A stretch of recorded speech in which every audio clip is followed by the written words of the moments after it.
Hey, what's going on, guys? Goose here, man, and another video here. And this is going to be about the college football coaches poll that just came out on Tuesday, August 10th. Yes, football is just, well, week 0 is just 18 days away. 18 days away to week 0. Then the following week, Labor Day weekend, that's when everybody really starts playing. But there is some games on week 0, but that's pretty much garbage. But anyway, here we go. So let's go over the top. Let's go over the top 25. I'll try to go over it quickly. I don't want to make this too long of a video. But coming in at number 1 this year, the preseason top poll, of course, is the Alabama Crimson Tide. They were 13-0 last season, and of course they won the national title last year. They beat Ohio State. And Alabama, they just reload and reload and reload. Everybody's wondering, why are they always in the top? Why are they always number 1? You know, they're replacing their quarterback. They got this replaced. They got that replaced. I mean, how many times are we going to go over this and go through this? Alabama reloads. They reload. They're going to be good again. They'll lose at most. At most, maybe. I mean, when I say most, I'm stretching it a little bit. 2 games, and I'm stretching that. They'll probably lose maybe just 1 game. But number 2 on the list is the Clemson Tigers. Clemson Tigers. Trevor Lawrence is gone. Trevor Lawrence is in the NFL. But DJ, I'm going to murder his name, so I'm not even going to try. So, but I would murder his name, and I don't want to do that. I don't want to embarrass myself and make fun of his name, because I can't say it.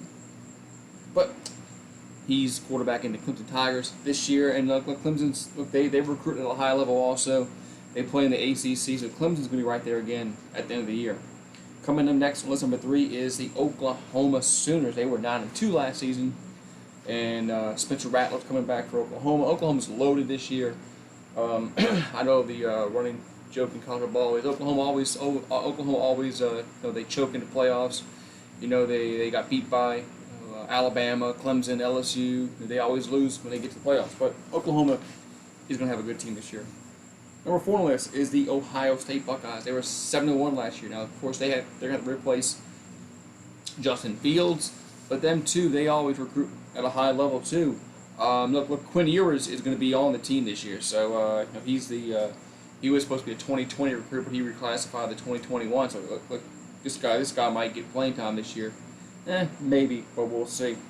Number 5 on the list is the Georgia Bulldogs. Georgia comes in the top 5 again. They're 8-2 last season. JT Daniels comes back at quarterback, and Georgia, another team that's loaded. Seems like they're always loaded.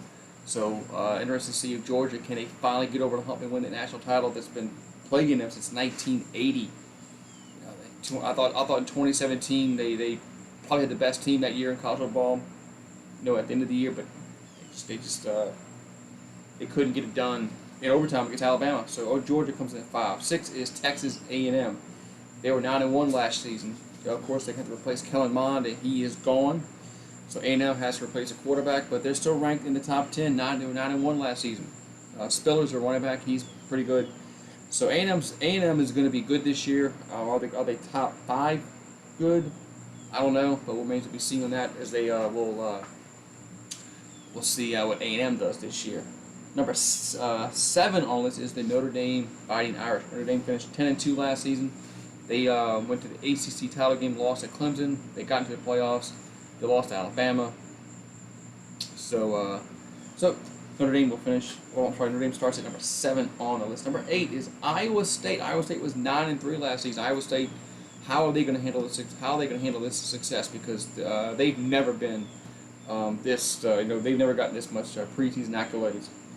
They of course they played for the Big 12 title game. They lost to Oklahoma, but Iowa State.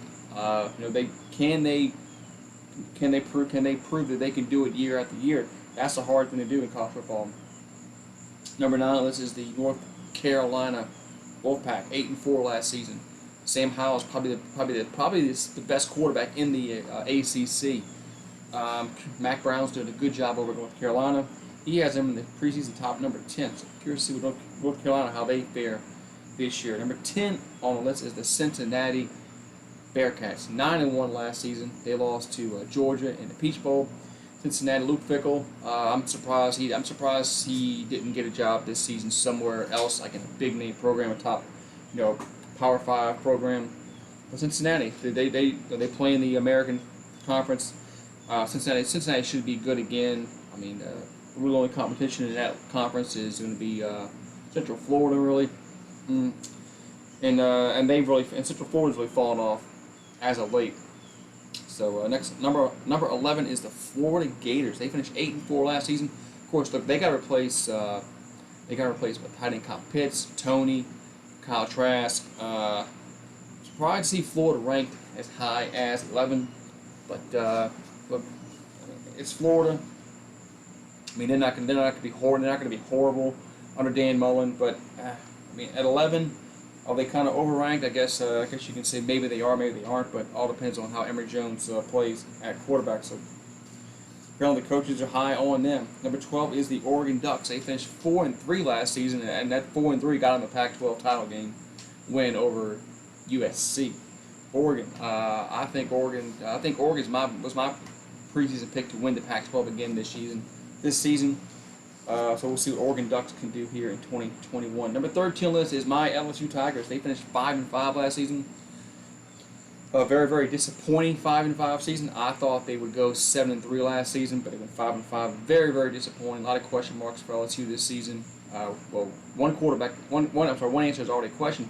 Who will be the quarterback? It's going to be Max Johnson. But I think LSU has some question marks at running back. I still don't know who the starter is going to be. The guy that's going to get the bulk of the carry is going to be Tydius Price. Is it going to be John Emery? One of those guys has to step up and be the number one guy. I don't know if LSU has that. I think they have a lot of guys that can be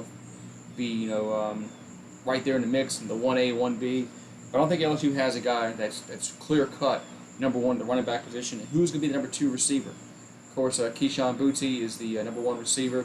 But who's going to be number 2 receiver? Because you're going to have to have at least 4 receivers in football nowadays to compete the way they just throw the football around. So number 14 is USC. They finished 5-1 last season. As USC, I mean, are they back? Slovis is going to be. It comes back at quarterback for them. Clay Helton. I know he's been on the hot seat for a long time down there. It seems like at USC. Curious to see how the Trojans fare this year because Trojans they've been a powerhouse before. Can they get back to the way they were just recently in the early 2000s when they had Matt Leinart, Reggie Bush, Lindale White, when they had just big name after big name. So I think this is a big year for Clay Helton as coach at the Trojans. 15 list is Wisconsin. They finished 4-3 last season. Wisconsin's always a good football team. They always play hard. 4-3, abbreviated COVID schedule. They finished 4-3 last season. So curious to see how Wisconsin rebounds here in a season that hopefully is a full season. Number 16 is the Miami Hurricanes. The U, 8-3 last season. Miami, they haven't won a conference title since they went to the ACC, 2004? I believe that's the first, 2003, 2004. I believe it was their first year in the ACC, one of those years. But, they really haven't dominated the ACC like they did the Big East. I think this is a big year for the Hurricanes with De'Aaron King coming back from injury. Curious to see how Miami played, especially in that first game against Alabama. If they can come out against Alabama in that first game and not get blown out and play Alabama competitively, I think that'll go a long way for Miami to having a very successful season. 17 on the list is the Indiana Hoosiers, 6-2. Man, the Hoosiers, Indiana, they're basketball, right? No, they were football last year, 6-2 last season, and they finished second in their division, right behind Ohio State. And man, Indiana, wow, they've another team that's never really been a football power, but they had a very, very good season last year. 18 on the list is Iowa. Iowa was also 6-2 last season. Ever since Kirk Ferentz took over, Iowa's always been a good program. Every so often, Iowa they just pop up in the top 5. All of a sudden, they'll go undefeated. They'll lose one game and they'll pop in the top 5. And man, where'd that come from? Every so often, it happens with Iowa. We'll see what happens this year. Number 19 is Texas. Texas not so much like 7-3 last season. Of course, Sam Ehlinger is gone, so Texas breaking in a new coach, breaking in a new quarterback. I'm curious to see how the Sark does over there in Austin, Texas. But Texas comes in at number 19 preseason. Number 20 is Penn State. They had a disappointing 4-5 season. Penn State, just like LSU, very, very disappointing season last year, 4-5. James Franklin, we'll see how he turns it around. If he, I think he can. James Franklin's a good coach. The guy won 9 games at Vanderbilt back-to-back years. He's a very good coach. He'll get Penn State back to what Penn State fans usually anticipate, which is they compete for the Big Ten titles.